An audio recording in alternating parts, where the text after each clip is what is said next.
It's Nick from Nick's Crossing. Welcome back to the train room for another unboxing style video from the Kutztown train meet up in Kutztown, Pennsylvania.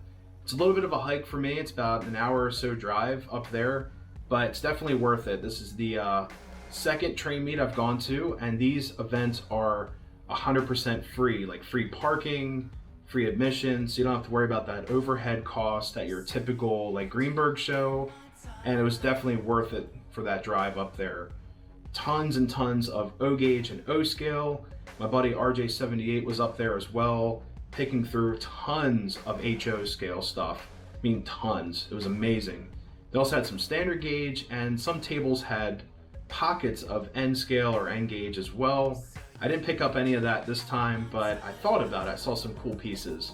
But today we're gonna go over all O gauge stuff.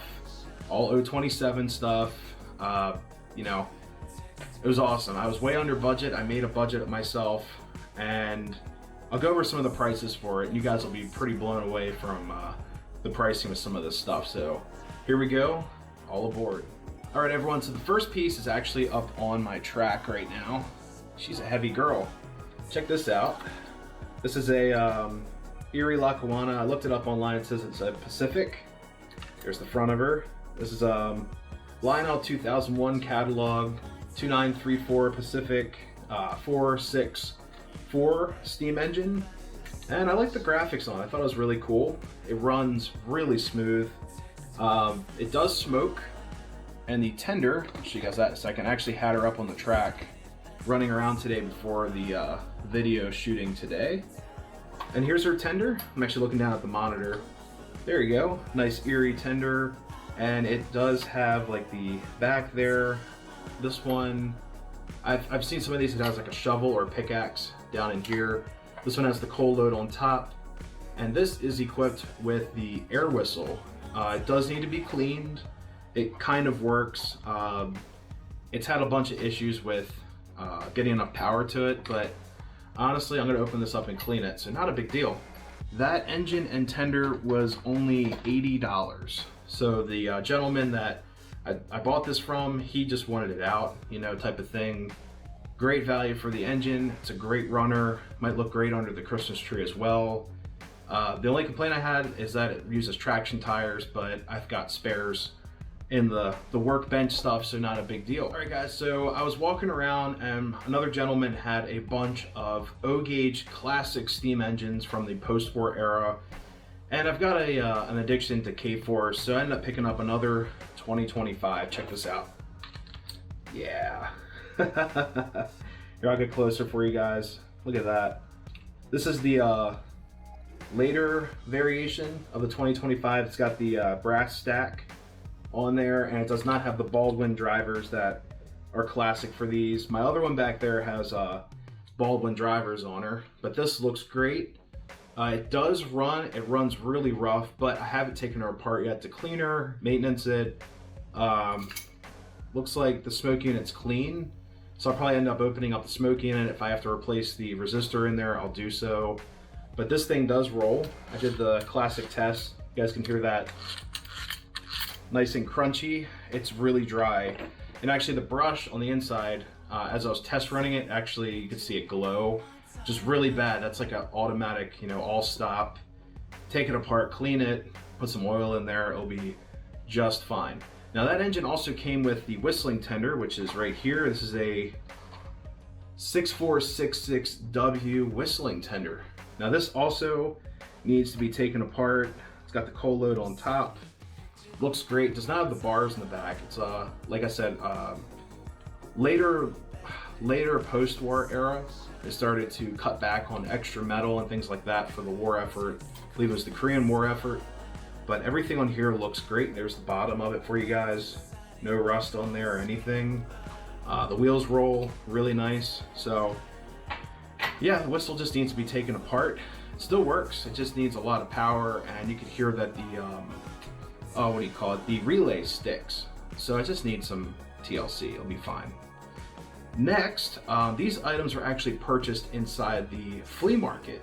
So there is a huge flea market. It's like a giant L-shaped flea market with food and antiques in it. and I picked these two pieces up. I'm gonna save the best for last, but this is the first piece I found. This is a 2001, I'm sorry. 2001 Seaboard box car.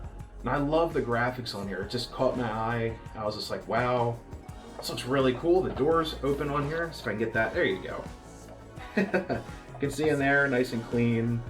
I mean, it could use a dust off, but yeah, I mean, there's like no rust or anything on here. It has nice sprung trucks on here. So I get some suspension, probably rolls like butter. I haven't ran this car yet, but it looks really nice. Has bunch of graphics on here, like all the load marks, things like that, and also the year it was built says 2001. So the Erie that I purchased, the Pacific, and the Seaboard were probably out of the same catalog or production run, so that's pretty cool.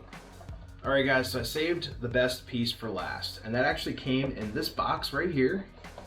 Good old KLine stuff. I really miss this company. I wish they didn't, you know, sell their soul to the devil. Came KLine by Lionel. It just went downhill like that. But yeah, KLine box. So I have the box, this piece.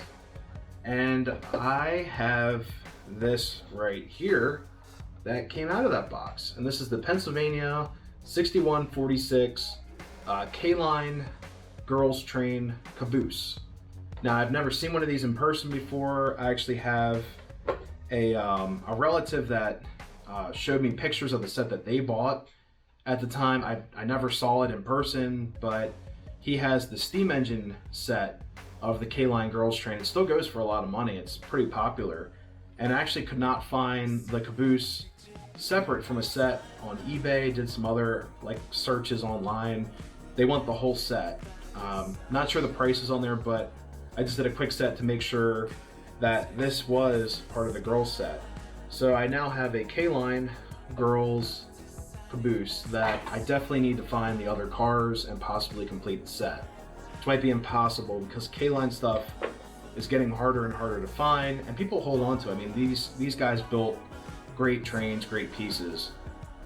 So yeah, that was the train haul from this show, and the budget was all under 200 bucks, which is pretty crazy. Usually at a train shop you can't get away with like some track for $200. So really happy. I got some great deals. I believe like this was like 15 or something like that with the box car. The Erie engine was $80, and then this was only 40 bucks. I mean, did great. It was a great time. I was under budget as well, so it was a really good time. But anyways, everyone, if you'd like to see some of these engines run, some of these pieces, make sure to stay tuned in the channel.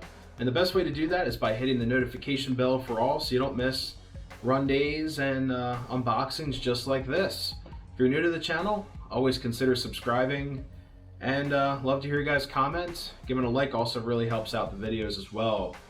Till next time, everyone, happy railroading. See ya.